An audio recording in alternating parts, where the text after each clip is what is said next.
Okay, so I've done my first cut with the Katsu. I have mounted it onto this bit of wood. That is insufficient. So my initial things, my thoughts are, this was a very small plate that I cut. I don't do an awful lot of metal work, but it's handy just to be able to cut a straight line. So in terms of cutting a straight line, yeah, it did that. Nice straight line, so that's a plus. You can see the amount of deviation effectively that's put on this when it cut it. So there's a lot of bending going to be done when you cut metal. It almost looks like a tear there, but it probably isn't, to be fair. I think that's just where the blades caught it. My initial thoughts on this are it's probably worth 30 odd quid, but I wouldn't be paying much more than that. So this is the Katsu. Mounting it at this board is insufficient. You really can't use it one-handed. I will mount this again on some metal which I can put in a vise.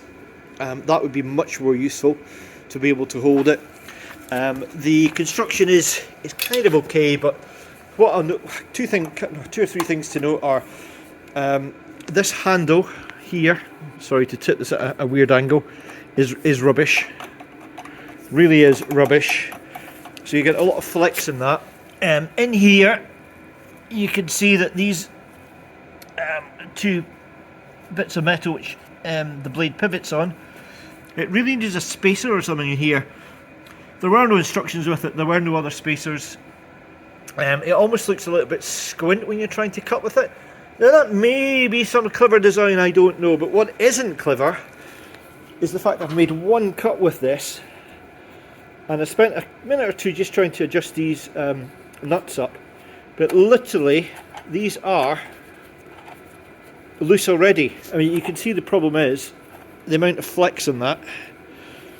So that either needs to be a lock washer, or I suspect probably drill through and put a split pin in there to hold it. And the same with these ones. If you over tighten, it's too tight to actually use. It sticks. Obviously the blades are these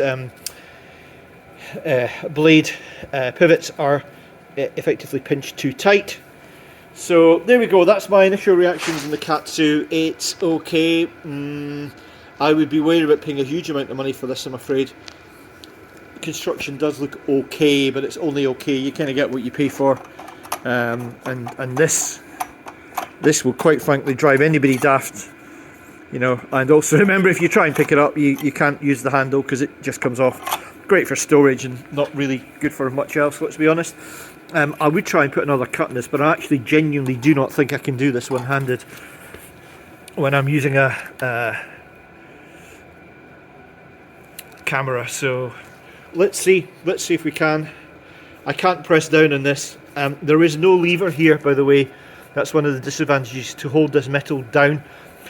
Some of the cutters, the guillotines, have effectively a stop here which stops this metal flexing up the way. So I've not cut the metal like this. This is my first cut. Let's see. I suspect what's going to happen is this metal here is going to tip up and it's going to go a little bit awry, but let's see. So here we go.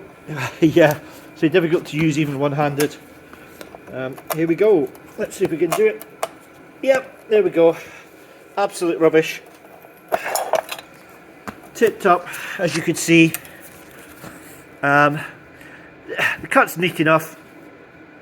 It's a nice straight line, and I would say that's a good thing. Straight line. So if you want to say tidy up some of these metal edges, or you want to get a nice straight cut, that's a definite plus.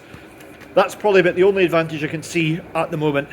Perhaps once it's mounted better, it may be a better outcome for the Katsu guillotine. Thanks for watching. Bye.